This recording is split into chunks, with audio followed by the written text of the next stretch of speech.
What's up YouTube? Today we are going to get a little presentation by a coworker of mine who is going to go in depth into different printing processes, foil stamping, wax seals, and things of that nature. So stay tuned, we're about to get crafty.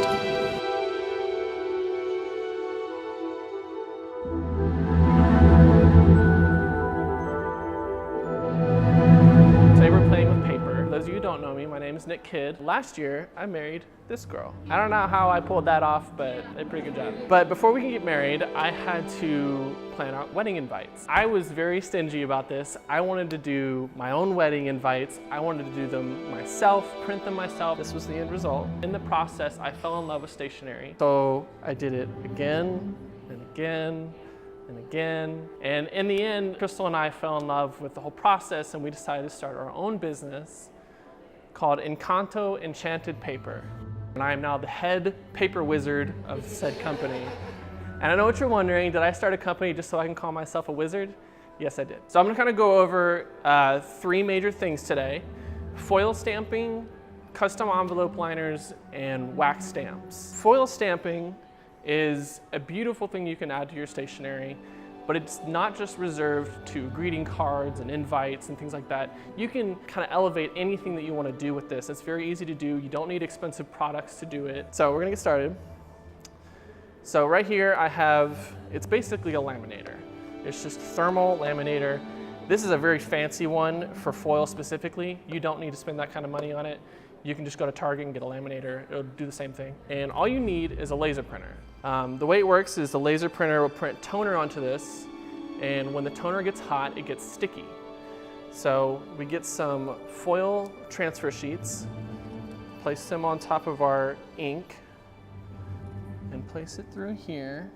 It needs to be black ink, high DPI, as much black as possible. So see how it's all smooth like this? That means that's a good sign. If it comes out all wrinkled, I may have to do it again. So then we wait for a little bit and we pull it off, and now it's foil stamped. Just like that. It was real easy to do. That didn't take a whole lot of effort.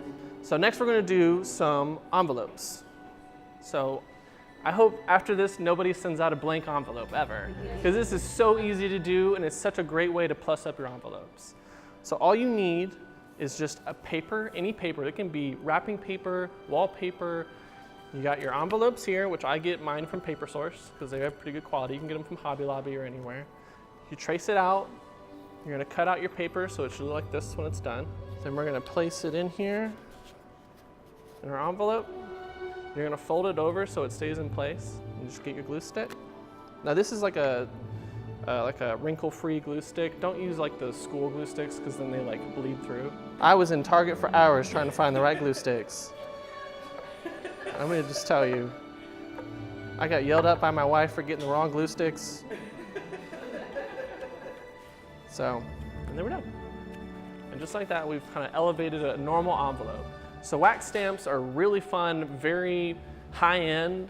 But when you do them, they really elevate your project. So what I have today are little wax pellets, but wax comes in many forms. It can be a candle. These little pellets go in this little spoon. I would not put any more than 4 pellets in here, and I would keep it to no more than 3 colors, because once you put too many colors in there, it just kind of blends together. It is a wax melting spoon. It is, I got this from, I know, it's so tiny. It has the perfect measurement for a perfect kind of wax seal. I'm just fancy and I like things like this. But you don't have to do this. You can get like a normal tablespoon or something, heat it up.